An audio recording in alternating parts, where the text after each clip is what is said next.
अगर मैं आपसे कहूं कि आपकी बॉडी में हर दिन कैंसर डेवलप होता है, बट थैंकफुली आपकी बॉडी उसे हर दिन खत्म कर देती है, तो शायद आप मुझे गलत समझेंगे। पर ये सच है, जहां देखो वहां कैंसर, हवा में कैंसर, पानी में कैंसर, खाने में कैंसर, यहाँ तक कि मोबाइल फोन्स और माइक्रोवेव से भी कैंसर। इस वीडियो में कैंसर को ठीक से ठोक बजाकर समझते हैं और जानते हैं कि कैंसर की इस बढ़ती महामारी से हम अपने आप को कैसे बचा सकते हैं। 2022 में पूरे विश्व में total number of cancer cases थे 2 करोड़ से भी ज्यादा, और उनमें मरने वाले लोगों की संख्या थी ऑलमोस्ट 1 करोड़ यानी 97 लाख। ऐसा एस्टिमेट किया जाता है कि भारत में 9 में से 1 इंसान को अपने लाइफ टाइम में जरूर कैंसर होगा। मेल में सबसे कॉमन है लंग कैंसर, वाइल फीमेल में ब्रेस्ट कैंसर और ओवरीज कैंसर सबसे ज्यादा कॉमन टाइप का कैंसर है। कैंसर से भी बड़ा खतरा है कैंसर को लेकर फैलाई जा रही मिस इन्फॉर्मेशन और स्यूडो साइंस, जो कैंसर की तरह ही एक महामारी का रूप ले रही है। सबसे पहले समझते हैं कि कैंसर आखिर है क्या। कैंसर एक ऐसी कंडीशन है जहां पर हमारी बॉडी की नॉर्मल सेल्स बागी हो जाती हैं और बाकी सेल्स के कंपैरिजन में अनकंट्रोल्ड तरीके से ग्रोथ करने लग जाती हैं। यही नहीं, ये बागी सेल्स, अनकंट्रोल्ड सेल्स बाकी सेल्स को भी बागी बना सकती हैं, और ये कैंसर एक सेल से दूसरी, दूसरी से तीसरी और इस तरह से पूरे ऑर्गन और पूरे शरीर में भी फैल सकता है। हमारी बॉडी में कोई भी सेल कोई काम तभी करती है जब उसका सिग्नल उसे दिया जाता है, यानी ग्रोथ के सिग्नल से सेल ग्रो करेगी और डेथ के सिग्नल से सेल डाई हो जाएगी। कैंसर सेल्स इन सिग्नल्स को मानती ही नहीं है, ना वो ग्रोथ के सिग्नल को मानती है, ना ही ग्रोथ स्टॉप करने के सिग्नल को, और ना ही डेथ के सिग्नल को। नॉर्मल सेल जहां पर एक controlled process programmed cell death से चुपचाप खत्म हो जाती हैं, वहीं पर कैंसर सेल्स उस प्रोग्राम्ड सेल डेथ को सिरे से नकार देती हैं। यही नहीं, ये कैंसर सेल्स हमारी बॉडी के इम्यून सिस्टम को भी डॉज कर सकती हैं, जो नॉर्मली हमारी बॉडी में कैंसर सेल्स को मारता रहता है ताकि कैंसर बॉडी में ना डेवलप हो। अगर इसे और गहराई से देखें तो कैंसर डेवलप होता है जेनेटिक लेवल पर, यानी जीन्स के लेवल पर। इसे समझने के लिए हमें समझना होगा कि जीन्स होते क्या हैं। जैसे आप यहाँ पर देख पा रहे हैं कि ये है हमारी बॉडी की एक नॉर्मल सेल। इस सेल के अंदर में होता है न्यूक्लियस, और इसी सेल के न्यूक्लियस में होता है कॉइल्ड अप होकर, यानी बिल्कुल कॉम्पैक्ट अवस्था में हमारा जेनेटिक मटेरियल, जिसे क्रोमोसोम कहा जाता है। क्रोमोसोम को अगर आप खोलेंगे और उसमें से उसके बाइंडिंग प्रोटीन हिस्टोन को अगर अलग करेंगे तो आपको दिखेगा डीएनए का डबल हेलिक्स स्ट्रक्चर, एक सीढ़ीनुमा स्ट्रक्चर है। यही डीएनए के लंबे लंबे स्ट्रैंड्स हमारी बॉडी के जीन्स बनाते हैं। यही है जीन्स जो हम अपने पेरेंट्स से इनहेरिट करते हैं। अगर इस डीएनए को और गहराई से देखेंगे तो आपको इसमें कुछ सीढ़ीनुमा स्ट्रक्चर दिखेगा। ये सीढ़ीनुमा स्ट्रक्चर कहलाता है न्यूक्लियोटाइड। 2 तरह के न्यूक्लियोटाइड बेस पेयर हो सकते हैं, गुआनिन साइटोसिन जो ट्रिपल बॉन्ड बनाते हैं और एडेनिन थाइनिन जो डबल बॉन्ड बनाते हैं। अब जीन्स हमारी बॉडी में सिंपली संदेशवाहक हैं, यानी उनके अंदर ऐसा मैसेज एनकोड है जिससे सारी बॉडी के फंक्शंस चलते हैं। इन 3 फंक्शंस को कहा जाता है रेप्लिकेशन, यानी डीएनए अपनी कॉपीज बनाता रहता है ताकि उसको ज्यादा से ज्यादा ग्रो कर सके। ट्रांसक्रिप्शन, यानी डीएनए से आरएनए बनता है। ट्रांसक्रिप्शन का ट्रांसलेशन है फिर से लिखना, यानी डीएनए का जो संदेश है उसे आरएनए में फिर से लिखा जाता है। ये आरएनए अब बनाएगा protein in the process of translation, यानी अनुवादन।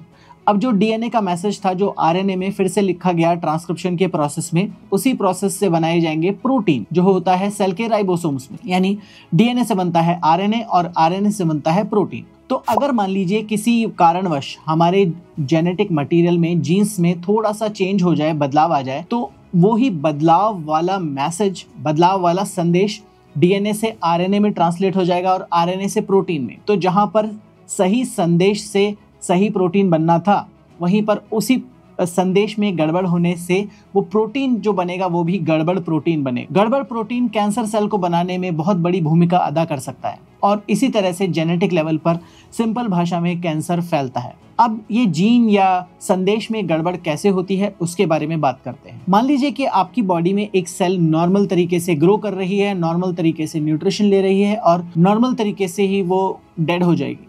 और वीडियो में कुछ समय पहले हमने बात की थी कि कैंसर सेल्स बागी सेल्स होती हैं, बट इन बागी सेल्स को आपके शरीर से कोई दुश्मनी नहीं है। ये बागी बनी इसलिए क्योंकि इनके अंदर कुछ ऐसे चेंजेस आ गए जो अवॉइड नहीं किए जा सके। किस तरह के चेंजेस होते हैं किसी एक सेल में जो उसको कैंसर सेल बनाने पर मजबूर कर देते हैं? तो इसे हम सिंपल तरीके से समझ सकते हैं एक स्विच के जरिए। तो हमारी बॉडी में हर सेल में कैंसर का ऑन एंड ऑफ स्विच होता है, और हर सेल में इस कैंसर के ऑन स्विच को दबाया नहीं जाता है, या एक्सीडेंटली दबने से बचाने के लिए भी कुछ मैकेनिज्म होते हैं।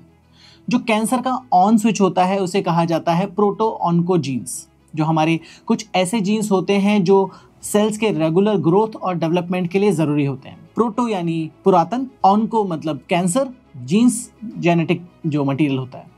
तो प्रोटो ऑन्कोजीन्स जब ऑन्कोजीन्स में कन्वर्ट हो जाते हैं तो वो जो कैंसर का स्विच ऑफ था वो ऑन हो जाता है, यानी अब वो जो नॉर्मल सेल थी वो अब कैंसरस सेल में डेवलप हो सकती है। पर तो भी जैसा मैंने कहा था, हमारी बॉडी में डिफेंस मैकेनिज्म है कि ये स्विच अगर गलती से ऑन भी हो जाए तो भी उसे ऑफ किया जा सके।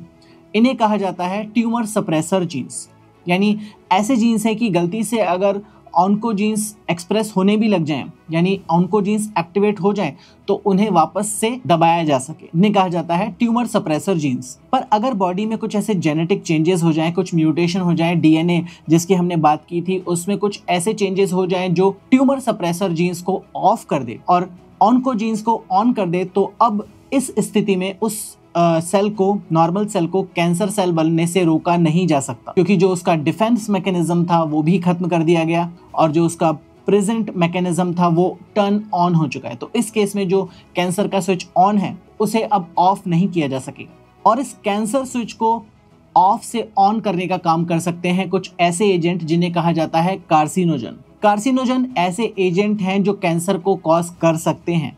कार्सिनोजन दो तरह का हो सकता है, एक्सटर्नल यानी बाहरी बदलाव से पैदा हुआ, या इंटरनल यानी भीतरी बदलाव से पैदा हुआ। एक्सटर्नल जैसे यूवी रेडिएशन या सिगरेट फूंकना, और इंटरनल यानी कि हमारी बॉडी के इनहेरिटेंस की वजह से, जेनेटिक्स की वजह से पैदा हुआ कैंसर। कार्सिनोजन या कैंसर फैलने के 5-6 मुख्य कारण माने गए हैं। सबसे पहला है हेरिडिटरी यानी कि जेनेटिक चेंजेस, यानी कि ऐसे चेंजेस जो हमारे पेरेंट्स, ग्रैंड पेरेंट्स से हमारे में पास ऑन किए गए। यानी अगर आपके पेरेंट्स या ग्रैंड पेरेंट्स या उनके पेरेंट्स को कैंसर हुआ है तो आपको भी कैंसर होने की संभावना काफी बढ़ जाती है। दूसरा फैक्टर है एक्सटर्नल फैक्टर, यानी कि यूवी रेडिएशन, स्मोकिंग या अल्कोहल या लाइफस्टाइल रिलेटेड इश्यूज, जिसमें सबसे मुख्य है स्मोकिंग। अगर आप डायरेक्टली या इनडायरेक्टली टोबैको का सेवन करते हैं, यानी कि स्मोकिंग करते हैं, गुटखा खाते हैं, पान मसाला, बीड़ी या इस तरह के प्रोडक्ट्स का सेवन करते हैं, तो आपके कैंसर होने की संभावना बहुत ज्यादा बढ़ जाती है। और यहाँ पर मैं कहना चाहूँगा सेकेंड हैंड स्मोकिंग, यानी कि अगर आपके सामने कोई स्मोकिंग कर रहा है और आप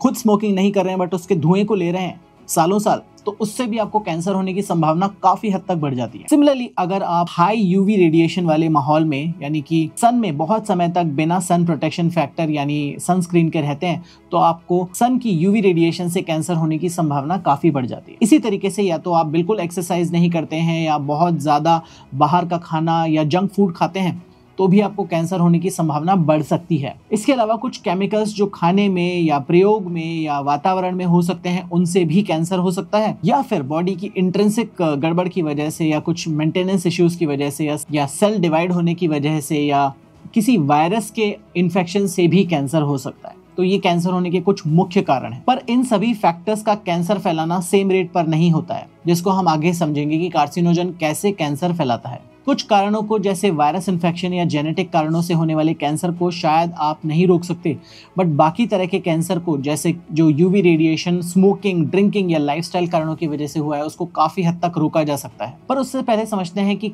कोई भी कार्सिनोजन, या वो यूवी रेडिएशन हो या स्मोकिंग हो या ड्रिंकिंग हो, तो किस तरह से कैंसर फैला सकता है और क्या सभी तरह के कार्सिनोजन सेम होते हैं। तो सबसे पहले आता है टाइप ऑफ कार्सिनोजन। क्या वो पोटेंशियल कार्सिनोजन है, यानी कैंसर फैलाने की संभावना बहुत कम है, या वेरीफाइड कार्सिनोजन है, सिगरेट पीने से, प्रोलॉन्ग सिगरेट पीने से आपको कैंसर होने की संभावना काफी बढ़ जाती है। दूसरा है अमाउंट ऑफ कार्सिनोजन। तीसरा आता है जो इससे ही जुड़ा है, वो है एक्सपोजर टाइम, यानी आप उस कार्सिनोजन यानी कि कैंसर कॉजिंग एजेंट के कितने ज्यादा संपर्क में रहे, कितने समय तक। यानी कि अगर एक सिगरेट आप पीते हैं सिर्फ, तो कैंसर होने की संभावना बहुत कम होगी, पर अगर आप कुछ सालों तक सिगरेट पीते रहे या फिर प्रोलॉन्ग सिगरेट है, तो कैंसर होना ऑलमोस्ट पक्का हो जाएगा। तो ये 3 फैक्टर जो है कार्सिनोजन के रेस्पेक्ट में आप समझ सकते हैं, यानी कि कोई भी 2 कार्सिनोजन सेम नहीं हो सकते हैं। अब बात करते हैं कि क्या हम कैंसर को होना रोक सकते हैं।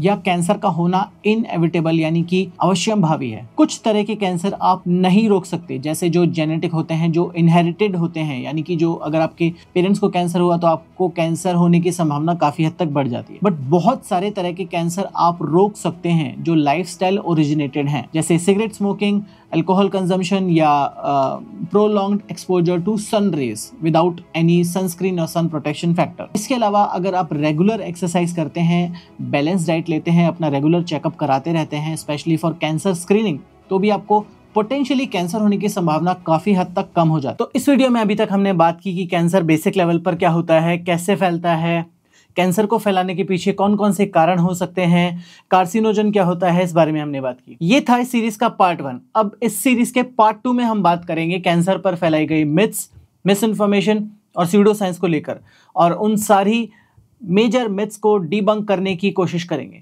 इस तरह के इंफॉर्मेटिव वीडियोस हम बनाते रहे हैं और आगे भी बनाते रहेंगे। अभी मैंने क्लाइमेट चेंज पर एक बहुत ही सीरियस और रिसर्च बेस्ड वीडियो बनाया था, अगर आपने वो नहीं देखा तो आप यहाँ पर क्लिक करके देख सकते हैं। मिलूंगा ऐसे ही एक और इंफॉर्मेटिव और मजेदार वीडियो में, तब तक बी लॉजिकल।